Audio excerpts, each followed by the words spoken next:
खूप चिड येते अशा शिव्या दिल्यावर. आई बहिणीवर जर शिव्या दिल्या कोणी तर चिडच येते ना. त्याला कुठंतरी विरोध व्हायला पाहिजे होता. तो आमच्या गावाने निर्णय घेतला, त्यात मला अभिमान आहे आमच्या गावात.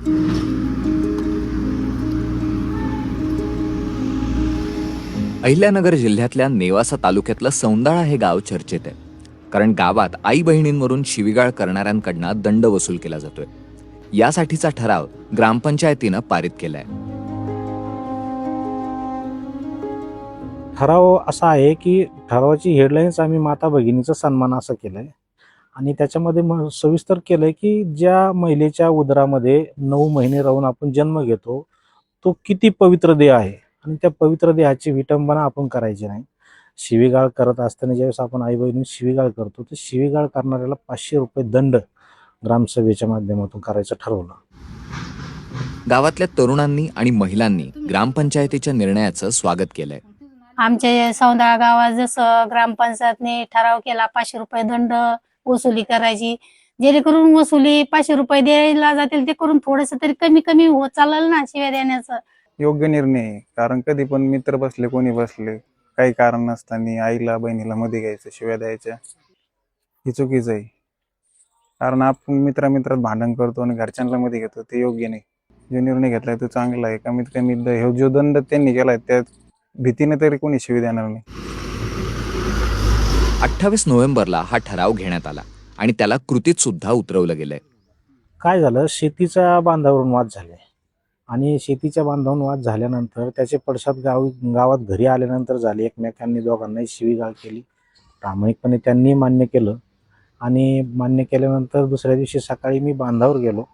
त्यांचा वाद कसा मिटवायचा, पोल आणून रवून घेऊ असं ते ठरलं आणि दोघांनी मान्य केलं की आम्ही एकमेकांना शिवीगाळ केली होती.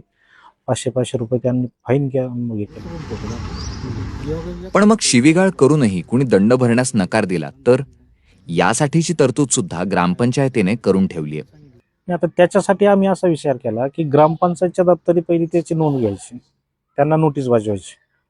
नोटीस बजावल्यानंतर जर त्यांनी भरली नाही तर ते ग्रामपंचायतच्या दप्तरी नोंद ठेवून ज्यावेळेस त्याचं काहीतरी काम गुंतणार आहे आमच्याकडे त्यावेळेस आम्ही सक्तीने वसूल करणार. त्याच्याशिवाय त्याला त्याचे कोणतेही डॉक्युमेंट आम्ही देणार नाही.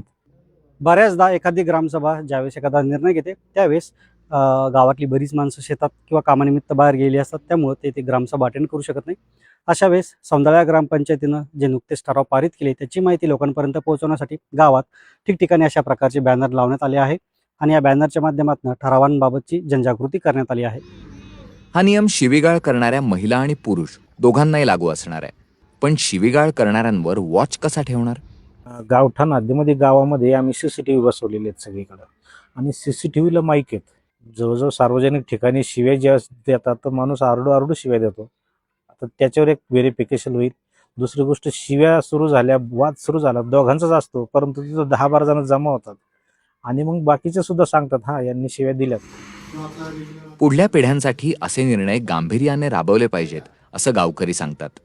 आपण मोठे व्यक्ती आहोत जे शिवीगाळ करतात किंवा ते अर्वाच्य भाषेमध्ये बोलतात, तर ते लहान मुलांचं अनुकरण होतं आणि हे आपण कुठेतरी स्वतःपासून सुरुवात केली, जर थांबवण्याचा प्रयत्न केला तर त्याला कुठेतरी आळा बसण्यासाठी नक्कीच मदत होईल.